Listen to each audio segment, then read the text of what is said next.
Dieu nous parle par la nature et par la révélation, par sa providence et par l'influence de son esprit. Mais cela n'est pas suffisant. Nous avons besoin de lui ouvrir notre cœur. La vie et l'énergie spirituelle dépendent d'entretiens réels et directs avec notre Père céleste. Notre esprit peut se reporter sur Dieu. Nous pouvons méditer sur ses œuvres, sur sa miséricorde, sur ses bénédictions. Mais ce n'est pas là, dans le sens le plus complet du mot, être en communion avec lui. Pour être en communion avec Dieu, il faut avoir quelque chose à lui dire concernant notre vie réelle. Prier, c'est ouvrir à Dieu son cœur, comme on le ferait à son plus intime ami. Non pas que la prière soit nécessaire pour instruire Dieu de ce qui nous concerne, mais elle nous met à même de le recevoir.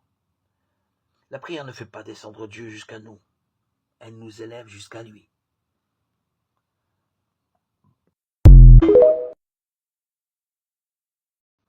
L'amour pour Jésus se manifestera par le désir de travailler comme lui, au soulagement et au relèvement de l'humanité.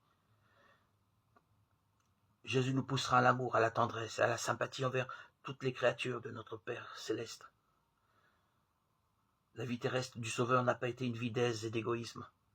Il a travaillé avec une persévérance et une ardeur infatigables au salut de l'humanité déchue. De la crèche au calvaire, il a suivi le sentier du renoncement, sans chercher jamais à éviter les travaux ardus, les voyages pénibles, les soucis qui accablent et les corvées qui épuisent. Il disait, le Fils de l'homme est venu non pour être servi, mais pour servir et donner sa vie en rançon pour beaucoup. Matthieu 20, 28. C'était là le grand but de sa vie. Tout le reste était pour lui secondaire. Sa nourriture était de faire la volonté de Dieu et d'accomplir son œuvre. Le moi et ses intérêts particuliers ne trouvaient aucune place dans ses labeurs.